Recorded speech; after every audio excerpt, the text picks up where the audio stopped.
Well, it's cold. And we're headed to New York. Narrative.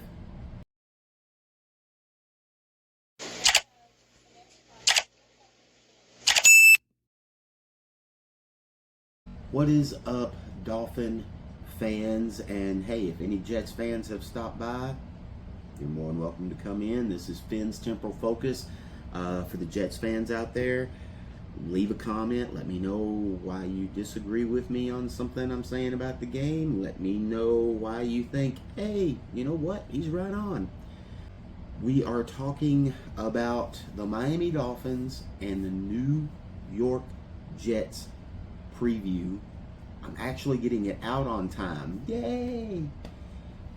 So I actually quite proud of that at this point, because I've seemed to stay behind a lot in these videos, and a lot of post work that has to be done to do this, and I'm not sending them to anyone. I'm doing basically all the work myself. So longer process than what I thought it was, than just turning on a camera and talking. So I've tried to be as professional as I can get. Now we're going to start with, as usual, the injury report. Actually, I just lied. We're going to start with the thumbnail for this video. Most of the time, everybody puts, the H-Han and Breeze and, the best players. But, and I'm going to get into it, but the reason that I done the thumbnail the way I did it, because I think this game is going to be about special teams. So that is the deal with the thumbnail. Hopefully that didn't detour anybody away. What is he going to talk about? Kickers? I don't want to watch this. No, it's a preview video. But I think special teams is going to be big in this game. And I will get into why. But we are going to start with the injury report. Not a lot going on. Now, you're going to see a few names up over my shoulder here in a minute. And we'll start with Miami, but there's only two for Miami that is a big deal. And what I mean by big deal, I just mean they're questionable. Not sure if they're going to play. But the big one is Aaron Brewer, the center. He has multiple stuff going on with him, so hope that he can go, because he has an ankle, he has a neck, and he has a knee. But we need Aaron Brewer.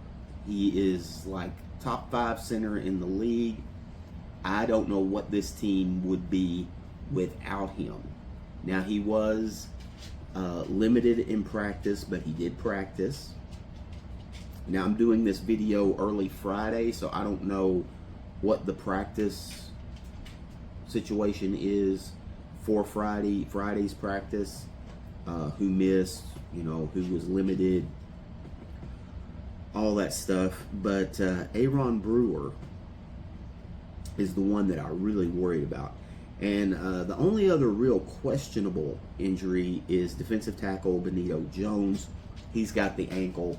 Did not practice on Thursday. Don't know if he'll be able to go for this one or not. You also have Elijah Campbell, who has the ankle. And all these guys were pretty much full participants for this week's practice. Well, early, I think there might have been some limiteds, but as of Thursday, they were pretty much full participants. Rasul Douglas, the corner, he's got a foot, and apparently he was also had an illness, so he's been kind of sick. 'Tis the season. And then you have Alec Ingold, who's got the neck issue, and you have Austin Jackson, who of course has the toe, so he's going to be limited. kind of knocked the rust off last week against the Saints. He did give up an ugly sack in that game, but trying to get his bearings as far as getting back in the swing of things, he looked fairly well. And then you have safety Malafanu with the thumb. He'll be a go. It's not going to be an issue there. But as I said, Aaron Brewer, I almost said Aaron. Aaron is incorrect. He has corrected people. Aaron Brewer. He's the one that worries me. And it's like, I'd like to see him get some rest, obviously. But with that many injuries, it worries me how long he's going to be able to keep this up with, I think, what we got 5 games, I think, left in the season. And then, of course, Benito Jones, who has missed practice, at least Thursday, I believe. I don't know if he practiced today or not. Now, we move on to the Jets. Their list is a little longer as far as questionable. Now, Justin Fields, he's got the knee issue. I'm pretty sure he is out. They've got him listed as questionable, but everything that I've seen looks like he is not going to go in this game. So Tyrod Taylor is who the Dolphins will probably face. You also have Quantez Stiggers, who's had the concussion, the cornerback. Tony Adams, their safety's got the groin issue. Will probably go as much as he can until that thing tightens up. And then you have Jermaine Johnson, who's got the ankle, linebacker for the Jets. All of those guys are pretty much questionable for this game. Now, Justin Fields, by all sense and purposes, is out. But he is listed as questionable, so that's why I put him on here. And you can see there's a few more names. All the other names that are on this list were full participants in practice, so they're going to go. We don't have to worry about those. So we're going to get into the game itself. Now, I'm going to start with special teams. And the reason I'm starting with special teams is the 2 kickers that were on my thumbnail. And also, I have the YouTube package for football. So they give you a condensed version of the game, and I watched the Jets and Falcons game, the condensed version. Their special teams made a big difference against the Falcons, because when you look at that game, they gave up a lot of yards to Bijan Robinson, who is a very fast back. And we come into town with Devon Achane, the number 3 rusher in the league, fast scat back. So I think we can do damage there.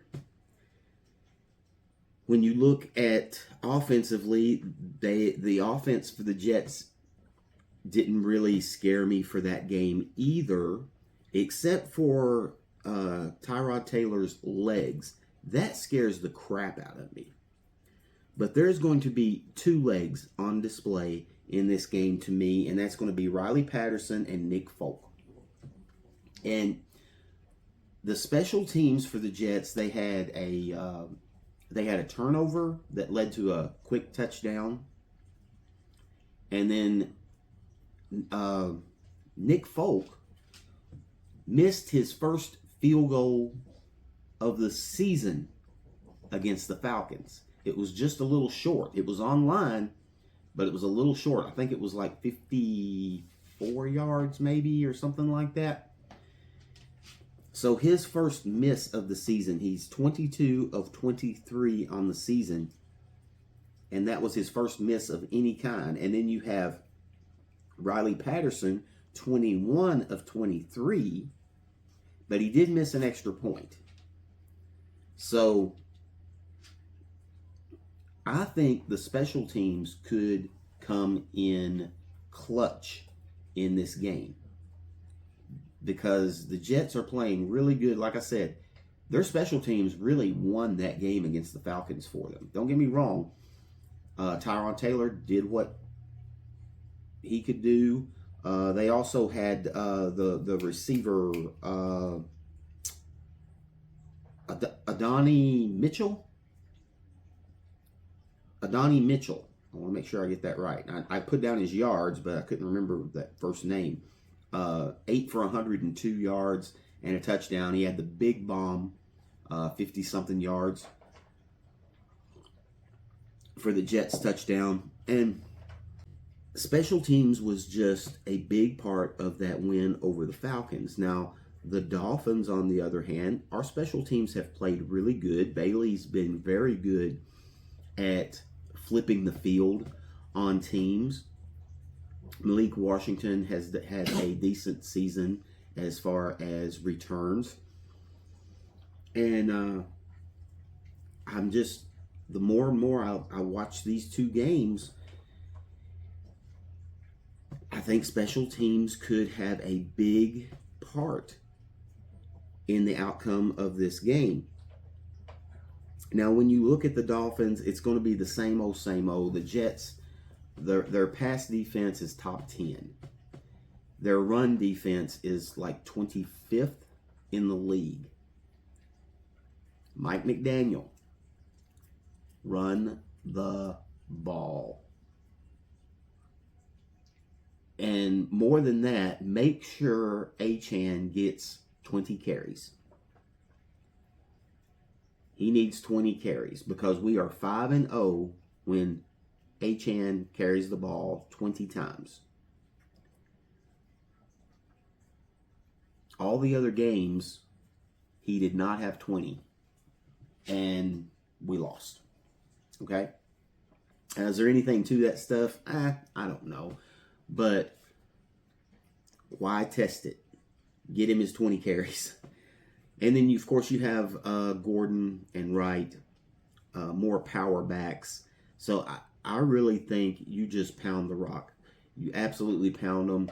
Let Tua do some bootlegs, do some play action. Maybe he gets hot. I would really like to see Tua get hot. It hasn't been pretty in the last few games. Even though they were wins, Tua has looked rough in those games. Now, for the defense, there's nobody really on the Jets. The Jets traded their whole defense pretty much. They still do have Brandon Stevens, the cornerback, which that's a real easy solution. You don't throw to Stevens' side of the ball. So that's not a big issue. And the Dolphins rushed for, Achane rushed for 99 yards the first time against the Jets, and that was with Williams before he got traded to Dallas. Bijan Robinson, I believe, rushed for like 140-something yards. We'll round it up to 150. I think it was like 144, something like that. So we've got to run the ball in this game, absolutely.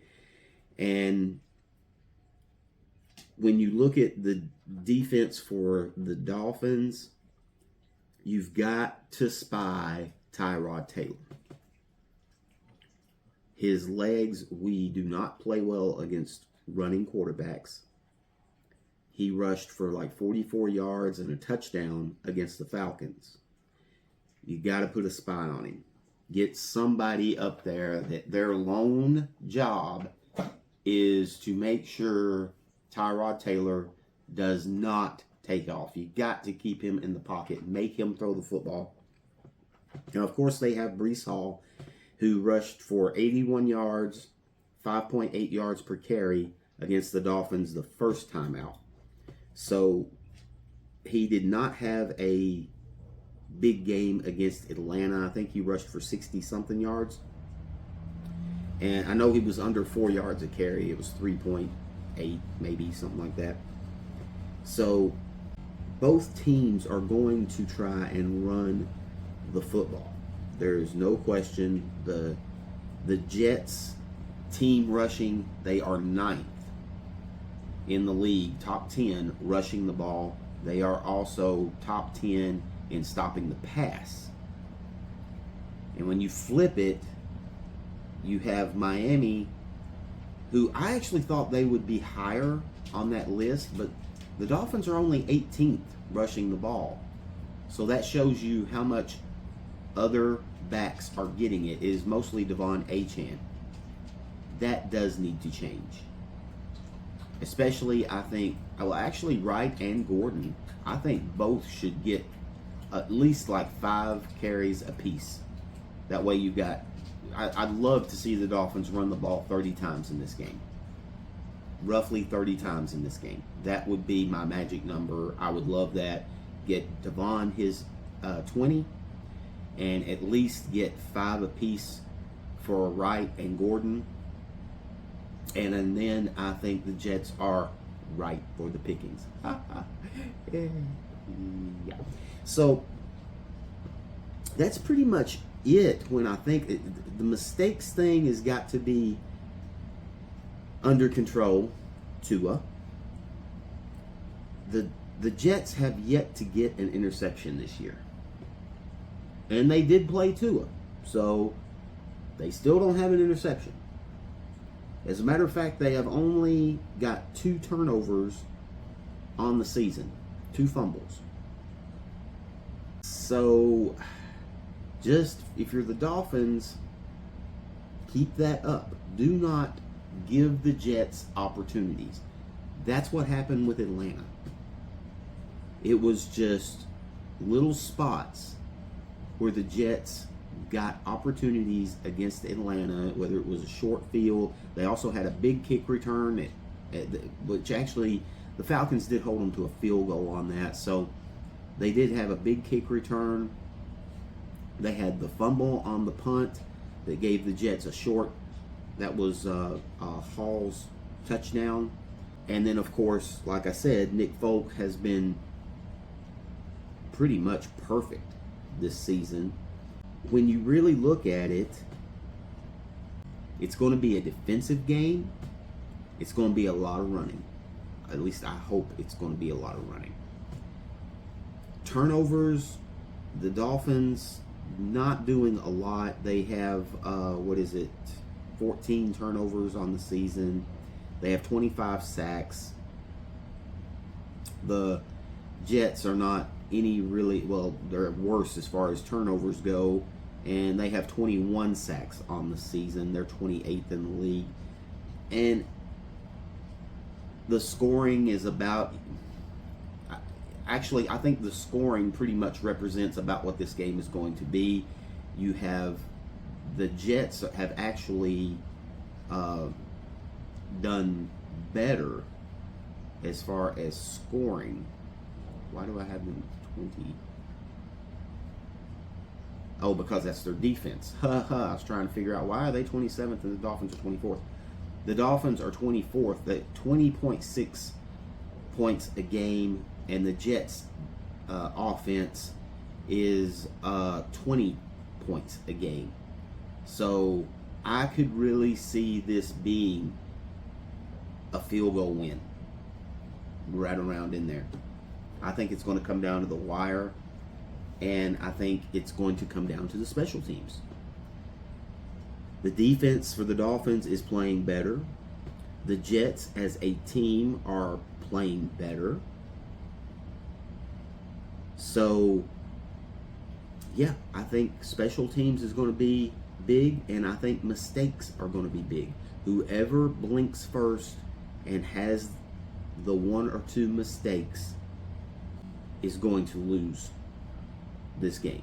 It's the mistakes, whether it's penalties, whether it's turnovers, but mistakes is vital in a game like this, especially for 2 teams that know each other as well as they do, division rivals, all those things.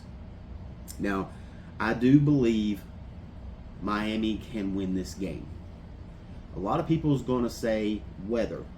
Now, I think it's only supposed to be like 40 degrees in New York for Sunday. Of course, that can change. We were supposed to have like an inch of snow, and now we have like 2 to 3 inches of snow. So things can change. But, and I'm in Kentucky, by the way. But that is one of the Dolphins' narrative, is they cannot win in cold weather. Now, to me, 40 degrees is not cold weather. I think you have to get into the 30s before it really affects the Dolphins in general. So I don't think it's going to be, the wind would be what I would be worried about the most. But again, you have to run the ball. If you run the ball, wind's not going to be an issue either. So I don't know if they're expecting any rain or anything like that, but as far as the cold, this should not hamper the Dolphins' play as far as the weather.